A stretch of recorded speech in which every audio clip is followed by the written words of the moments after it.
This is the vodcast. Welcome to the show, hosted by the infamous Dan Gore.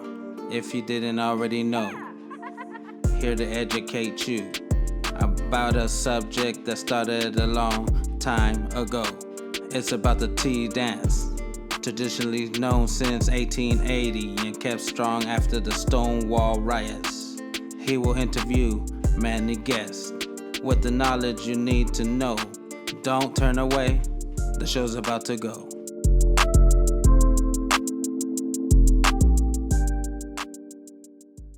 Hi, everybody. This is Dan Gore, and welcome to our first podcast, or vodcast, if you will.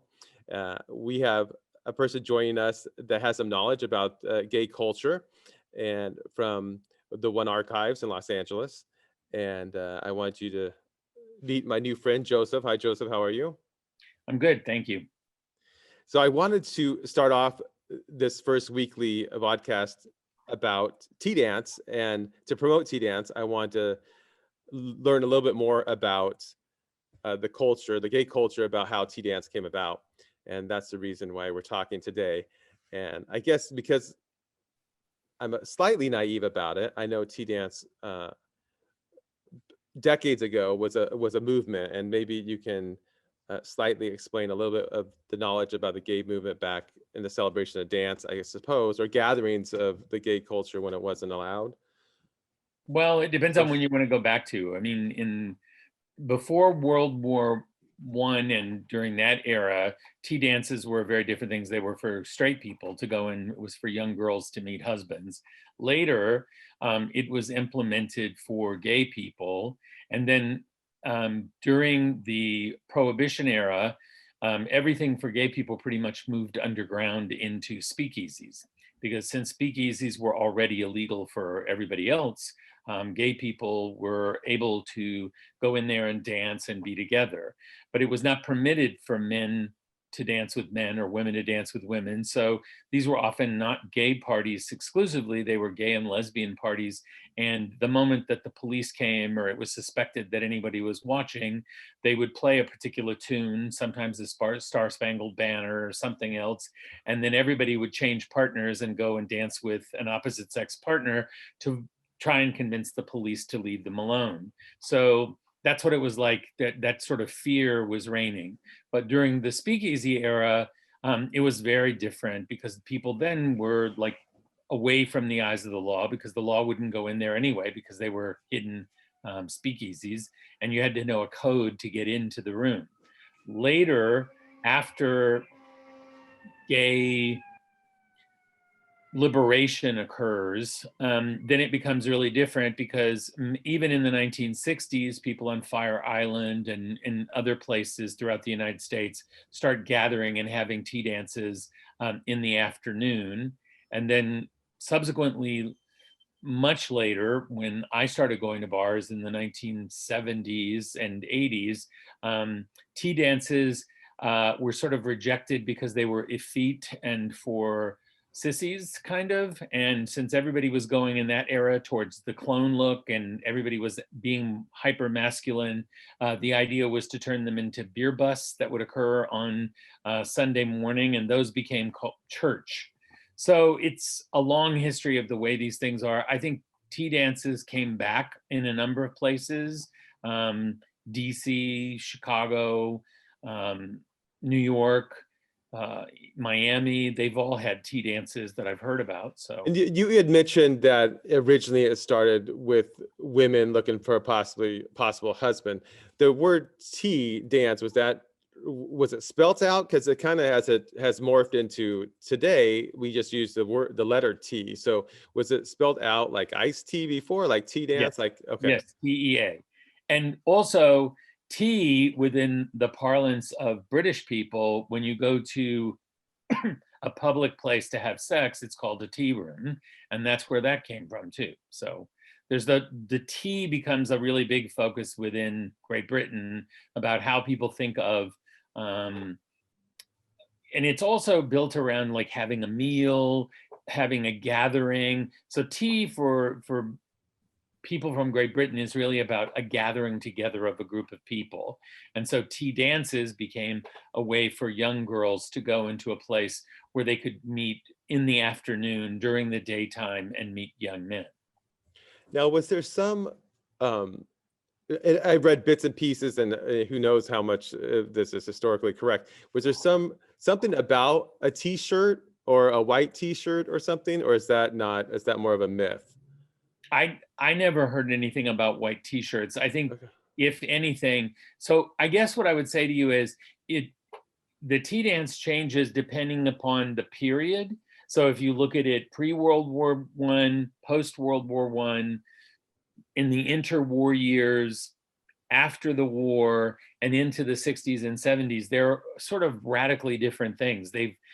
Each era, each group of people remembers them fondly and then brings them back and puts their own stamp on whatever it is and turns them into whatever they want for their particular time period.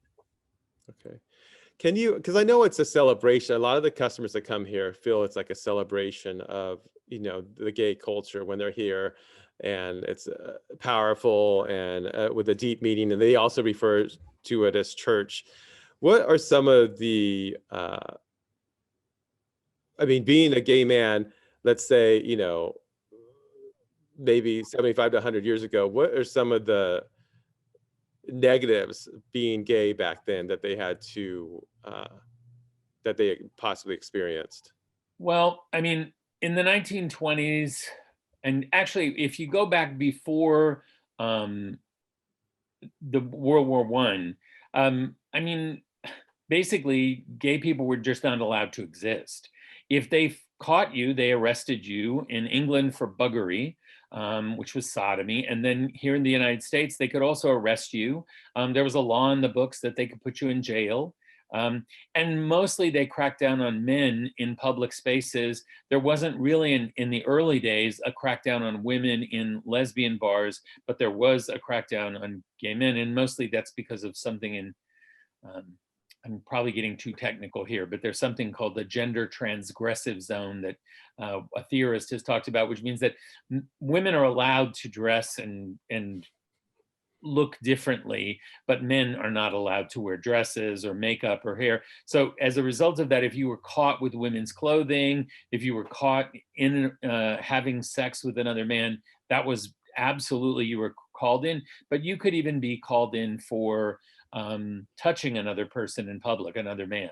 In 1967, as late as 1967 here in Los Angeles, there's the famous incident of the black cat, in which the police raided it on New Year's Eve and arrested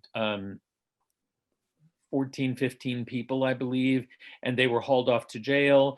And the next evening, the Gay Liberation Front, which was the sort of radical arm of the gay faction at the time, came in and had a kiss-in in which they kissed and then invited the police to come and watch them.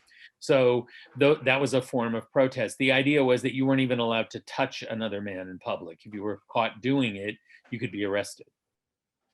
And do you recall what was, from state to state, did the laws vary? Was there a federal law that the states, or did it change from state to state? No, it was pretty much, there was originally a federal law, then the federal law gave way to state laws, and then the state laws one by one began to disappear.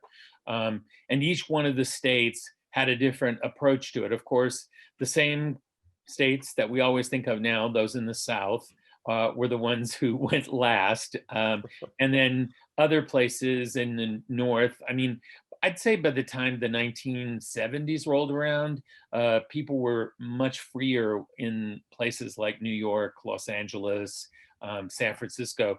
But I do believe that even when I was coming up in the 1960s, it was still a very dangerous thing. In Cleveland, where I was growing up, bars didn't even have windows in the front. They weren't allowed to. You had to go through an alleyway. And when you went into the alley, you risked a gauntlet where there could be guys waiting with baseball bats and things to beat you up. So it was a very furtive experience. You'd slink into the door, and it was usually downstairs, and there was no lighting. There was never even a sign. And so you had to sort of figure out by word of mouth where these places were. and then you could go. Los Angeles was an exception because in the 1920s, you had a place here called the Garden of Allah that was opened by Alla Nasimova, who was a Jewish immigrant actress who had been very popular in the silent films. And she opened up a place where Katharine Hepburn and other women in the film industry used to meet girlfriends. So, and then there were, other bars here in Los Angeles in the 1940s. There was a place called BBB's. There was Jimmy's Backyard. There were a bunch of really interesting sort of speakeasy places that existed here in Los Angeles, even as early as the 30s, 40s. Okay. And then with the tea dance, is there any distinction of it being outside or at a certain time of the day? Was there a reason for that to happen? It seems like they always seem to be outside. Was there a reason they were outside, just because it's more free? Or I think that it was, I mean, in Fire Island, when they were during the season, when it was the season for people to go, I mean, obviously, if you're in New York, you're not having a tea dance outside in December or January.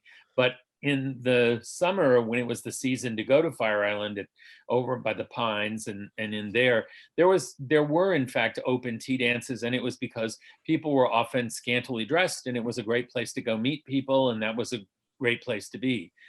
Out here in Los Angeles, I remember in the 70s, it was a very different experience. You often did go outside, but it was in a warehouse district or something, and it was inside an enclosed space. And I mean, that's changed, by the late 1970s, early 1980s. I think people were even having street parties in places like the Abbey or that actually only opened in the 2000s, but there were a number of people having open air parties there as well.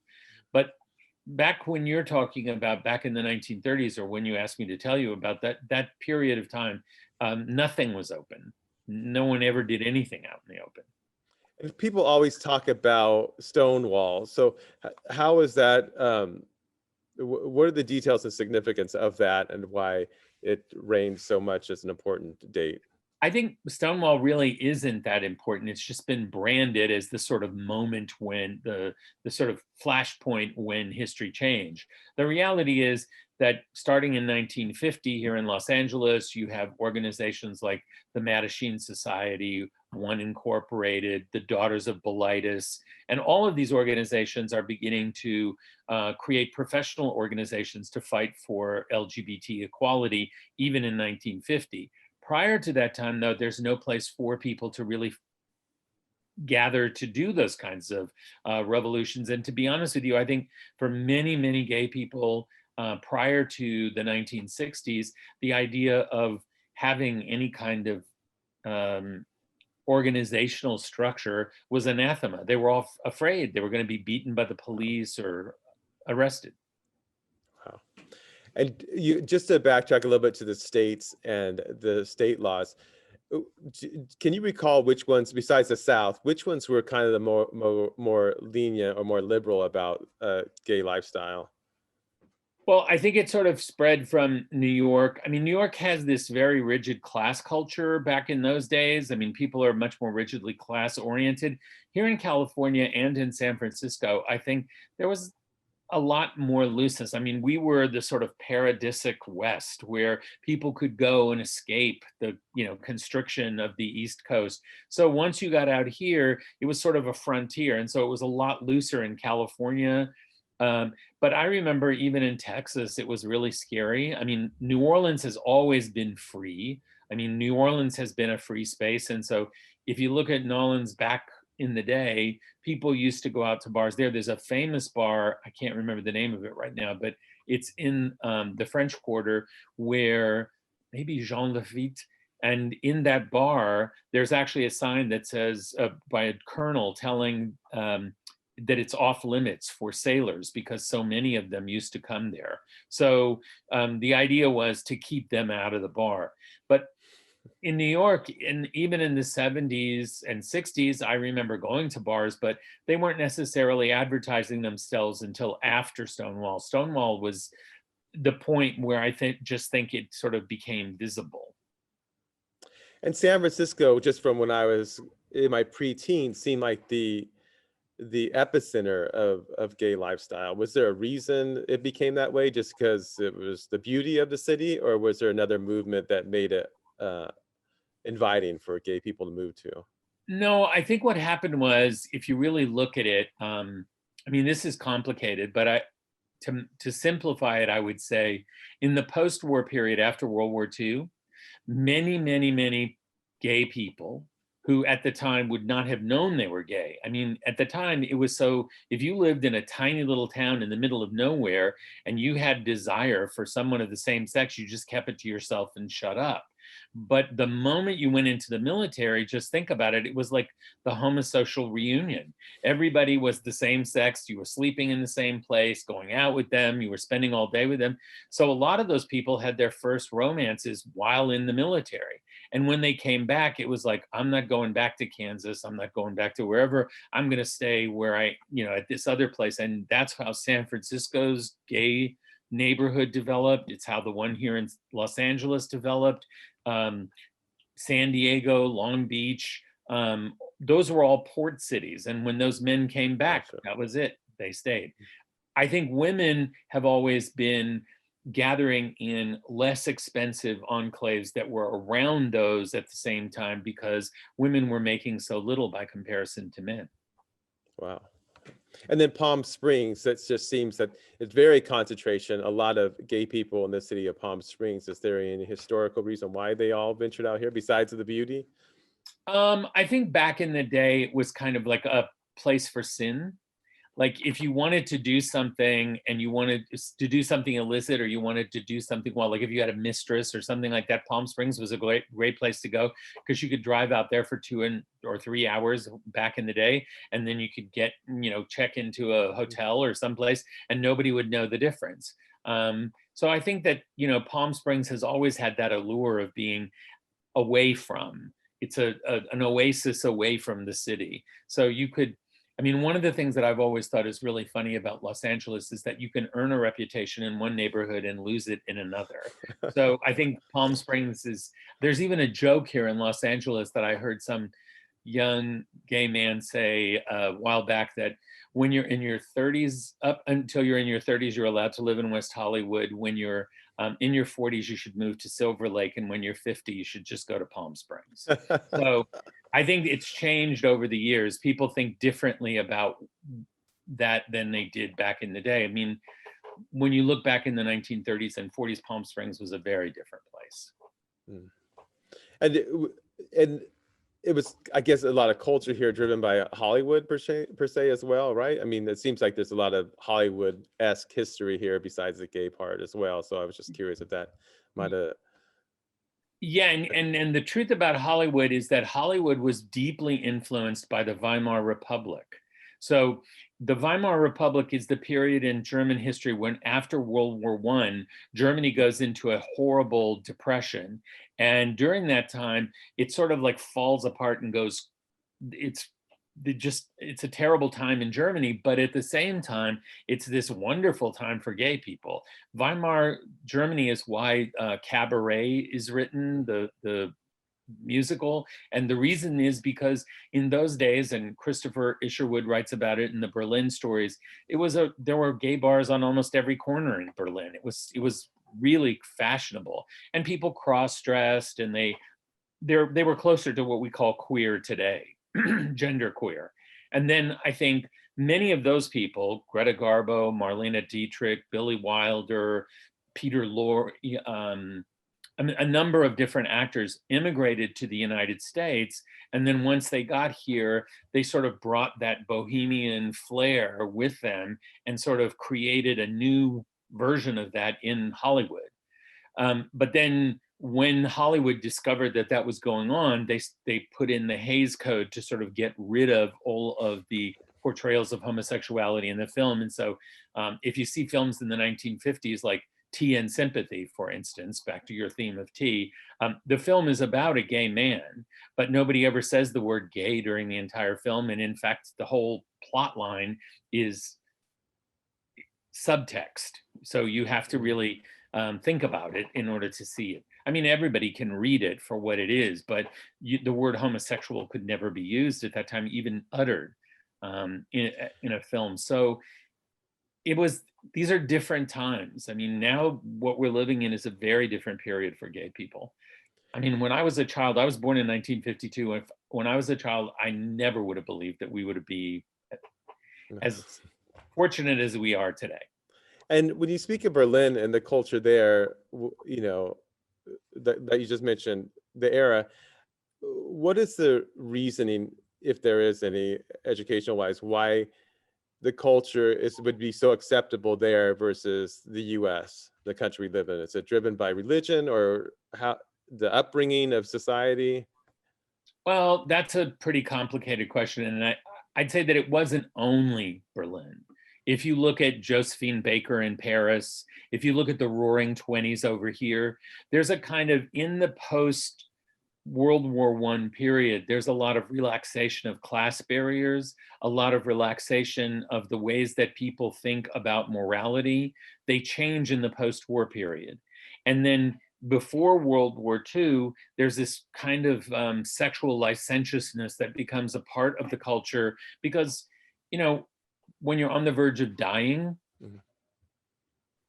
you want to live. And so living means going out, partying, having sex, having a good time. And so I think that response is really behind all of it. Even here in the United States in the 1920s, you had a pretty, you know, vibrant culture. And then that leads into the speakeasies again, where underground behavior began to emerge, and that those speakeasies were great places for gay people to go and find each other there. And will we speak about tea dance? Was there any other celebration of the gay culture rather than tea dance? Was there anything else that happened historically that people would celebrate at, besides gathering at a gay bar? Were there any? Oh yeah, I mean, in Los Angeles in the 1860s, there was a thing called All Fools Night. And it was basically a big party around Halloween, and everybody would dress up in drag. There were so many people in drag in the city of Los Angeles that they finally put an ordinance again and stopped the occurrences of the parties. There were gay crews in New Orleans that have been around since probably the 1860s, 1900s. So yeah, there have always been, there's a Bohemian Club in San Francisco where they have a cross-dressing party once a year. There's all kinds of places in the United States that just pockets where gay people have always found a place to go and meet each other. However, it was hard because you had to hear from somebody and you had to find somebody. I mean, back in my day, every gay man had a gay mother. And your gay mother was supposed to tell you what to do. Don't wear that in public. Don't go there. They were kind of a nag, and they would say, oh, don't go out with him. He's a loser. And so that kind of education became really important to a lot of us coming up in that period of time. They experienced whatever negativity that the society might put on them. Gotcha. And then just because I've been involved with drag, you know, for many years, and when I did some slight research about it, I found it very interesting that it seemed to be, if you go back to the early 1900s, or you mentioned the 1860s, it seemed to be like campy drag was really popular just amongst everybody. And it just seems now in society, it's, you know, besides RuPaul's Drag Race, it's just not as popular or I guess maybe evident like it was back then. It seems like it was there, like on Hollywood Boulevard, there are several shows that portray drag queens, but now you couldn't walk down Hollywood to see a drag show anywhere. I mean, besides a gay bar. So is that something that society or the government, I mean, because you mentioned that law, I mean, controls that? Because it seems like it digressed a little bit from being so popular. And then drag is a really interesting case, because in the case of drag, when you look at the 1860s and up until the 1920s, vaudevillian theater had famous cross-dressing artists, and it was family entertainment. You could actually go there with your kids and watch somebody cross-dress. And that was a very, very popular thing at that time. The most famous was Julian Eltinge, who was here in Los Angeles. He actually made it from the silent films into the talkies. He had a big show called The Crinoline Girl. You can actually see some of them on YouTube, but he was fantastic. He made more money than the president one year. He was fantastically successful. Mae West used to use drag in her shows. She was famous for that. Also, lesbian bars always had drag queens. They were almost always a part of lesbian culture up to a certain point. So I think, you know, and also the kinds of drag, if you look at Mother Camp, which is the famous ethnography by Esther Newton, she says basically in there that there's a division of what drag was in those days. There was the person on the stage who was a heterosexual and was basically just performing as a woman, as a female impersonator for their act, which was Julian Eltinge. Or you had somebody who was like a street fairy who was basically doing a completely different thing.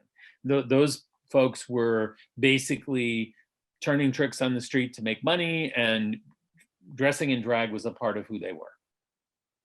How is it that, is it just, that's because it I guess mystifies me that it can be popular in one decade or one part of our history, and then it's not popular anymore. And is that just because people get bored with it, or is there some sort of law, or just society is not really accepting it?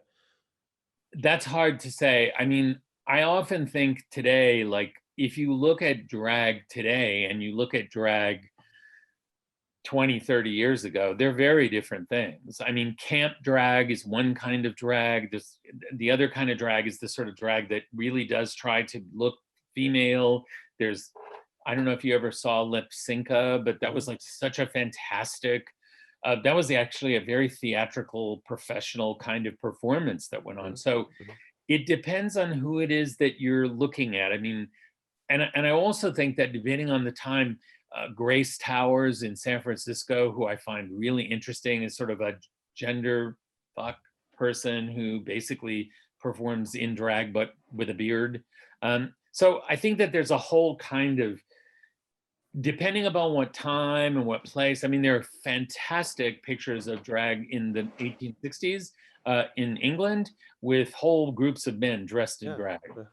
So I think it depends on what it was used for. And in Japan, of course, the theater, for instance, there has always had onagata, who are men who played female parts.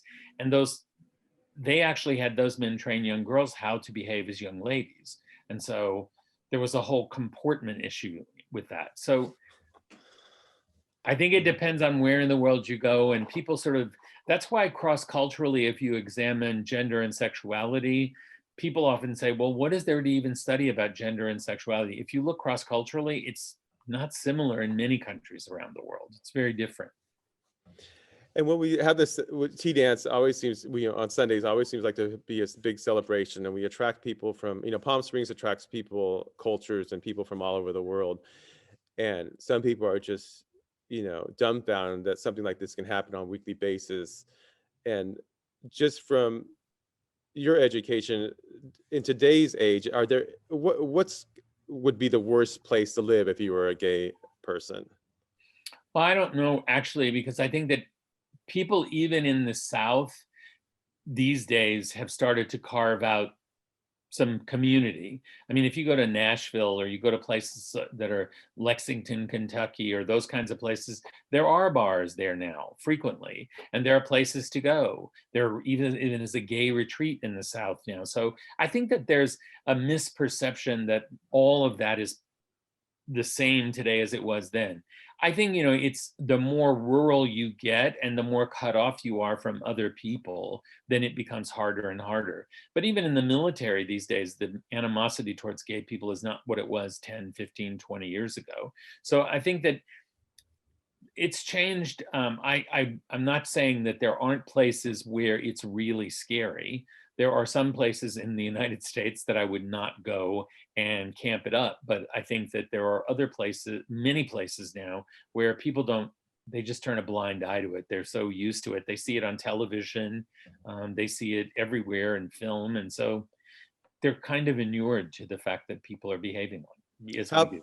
How about other countries, per se? Oh What? no, that's a whole different story. I mean, Brazil has recently had really big anti-gay issues. Iran, Iraq, um, looking at Saudi Arabia. And there's a lot of hypocrisy in those places for people around how they think about homosexuality. Homosexuality exists, people participated in it, often married men who have wives or going out on the weekends. Mhm. I once interviewed a Japanese man in Tokyo, and he was in a gay bathhouse, and I was doing a interview for a book that I was writing, and I asked him, why are you wearing a wedding ring, and you're married, obviously? And he was in his late 50s, early 60s. And I said, so why are you at a gay bar? And he said, oh, don't you understand? This is my hobby. It's like playing golf. Don't you get tired of eating rice? And so the idea was, he's pan or bisexual, pansexual. He could avail himself. So I think depending upon the country and how you look at it, I mean, in Korea, it's harder because of Christianity. But in Australia, I mean, it's incredible. It's an incredibly open place, an accepting place. So I think it again depends. And a lot of the constraint around homosexuality came with colonialism. But Then, look at Madrid now. Madrid is like one of the most liberal places on the planet, and it's a Catholic country. So, and do you think it fluctuates, like the arts, the gay culture fluctuates like drag? Do you think the hold on I mean, even with the past administration, I guess government, fluctuates it somehow with the gay. well, I think that people respond. It's like a call and response. That the society has a call, and then the response comes from the community, and people begin to do other things. I mean, people do really creative things to rebel against the kind of strict social rules that are around at a particular period of time. Now, like trans people are talking about pronouns and that sort of thing, and people are either get really upset about it or really excited about it. And so that's a call and response of a certain order.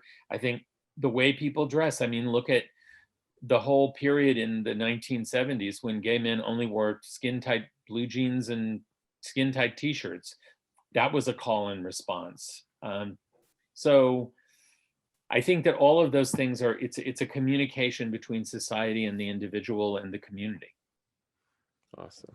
Well, Joseph, thank you so much. I really appreciate the enlightenment you gave me on gay culture and tea dance. If you ever get to Palm Springs, and once our ban gets lifted with COVID, come see the celebration that we're proud of every Sunday here at Oscars. So yeah, and you should anybody who wants to find out more about gay history can always come to One Archives at USC Libraries, which is in Los Angeles, and it's the oldest continually operating gay organization in the United States, and it's actually the largest repository for LGBTQ materials in the world. So we're closed too because of COVID, but you can always go on our website, which is one.usc.edu. And Joseph, you said you were interviewing someone for a book. Is there anything you'd wanted to promote? Not yet. We're actually going to participate in an exhibition under the Pacific Standard Time that was mentioned in the Los Angeles Times today, which is going to be about science fiction and the early homophile movement and the occult here in Los Angeles. So we're always working on projects like that. So just go to our website and look and see what's happening. Awesome. Well, thank you. Thank you very much, Joseph. All right, thanks. Thank you. Hey, everyone. I hope you enjoyed that talk with One Archives' Joseph Hawkins. I really appreciate you listening to that. Every week, we hope to speak to someone interesting from tea dance, and I thought we'd kick off this weekly episode with gay culture and the history of tea dance. Also, he mentioned Lipsinka. Lipsinka is on my podcast, which is available, the Icons podcast, which is available on any podcast outlet. Icons, Incredible Creations on Stage podcast. Lipsinka is our last interview that we did. I hope to see you guys all at Oscars when Tea Dance returns. I greatly appreciate your support of Oscars. We'll see you soon.